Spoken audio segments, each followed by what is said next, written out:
Have I ever told you guys that I'm a terrible liar? That's why I don't lie. Not because I don't want to lie. I do want to lie. Like a lot of people, I am greedy. I am self-centered. I want to get my way. That's why most people lie. They want to manipulate people. I do want to do that sometimes. I wish I could do that. I wish I could get it my way. But I can't, simply because I'm a terrible liar.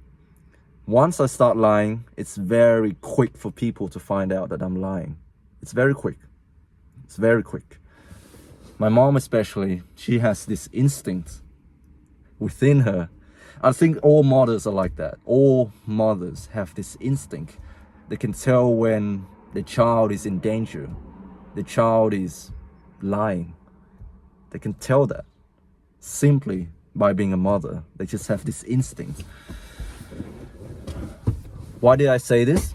Why did I tell you guys that I'm a terrible liar? Well, I'll tell you what happened last night.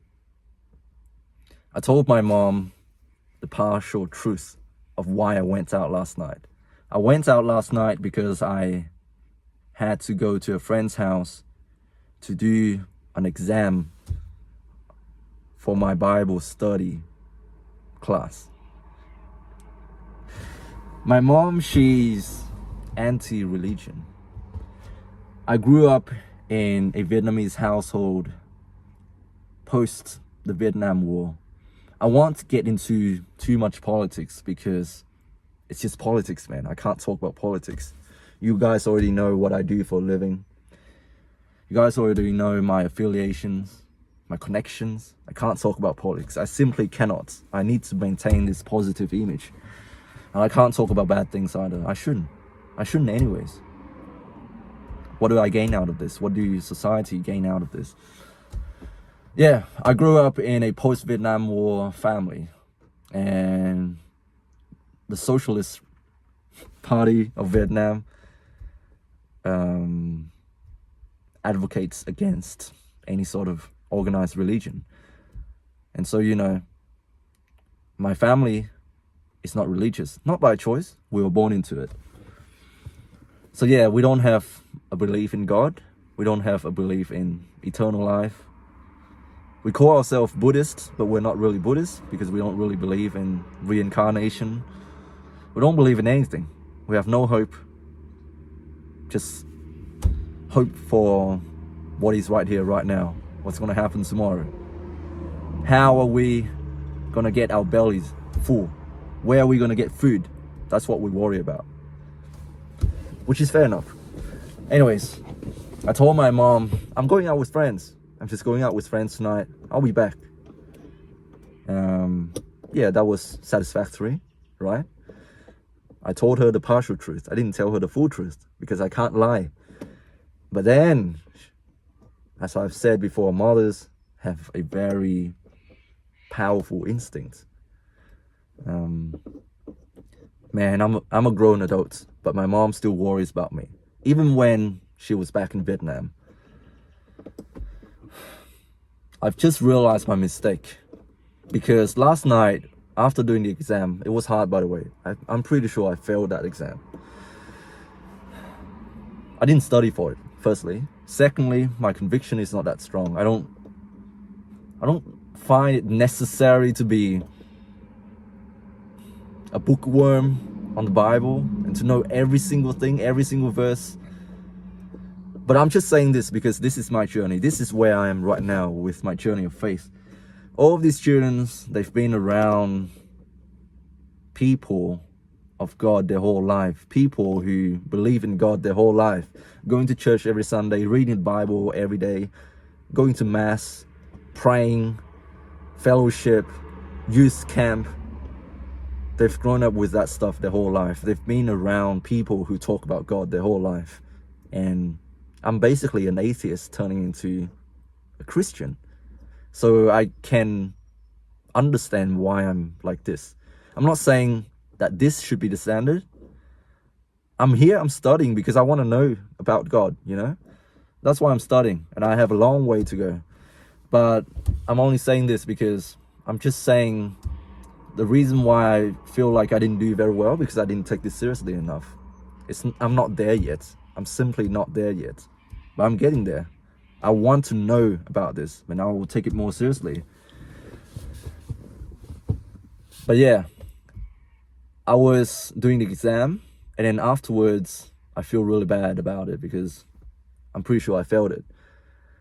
But I was so intrigued by my friends' stories, my Christian friends' stories, their testimonies, how they came from a Christian family and yet they don't know the full truth about God. They don't have the revealed word. They've been eating milk their whole life. They didn't have the solid food that comes with really understanding the word.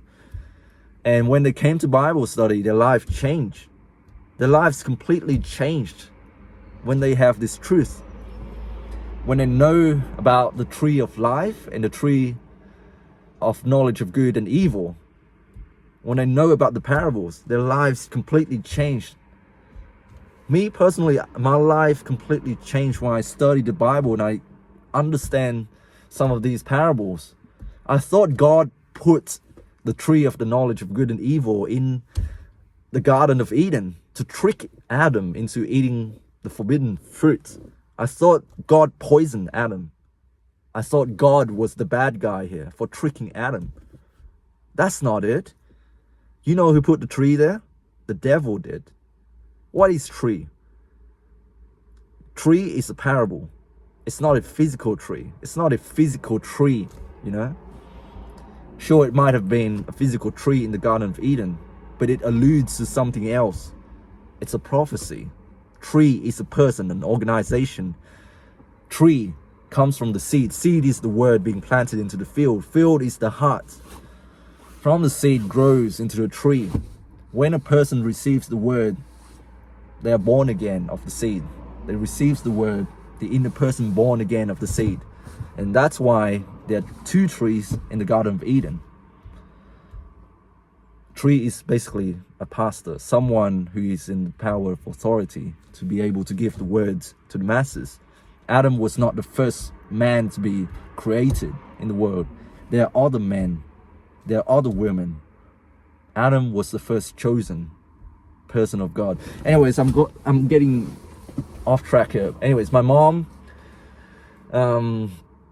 was still waiting for me when I got home, which was about midnight.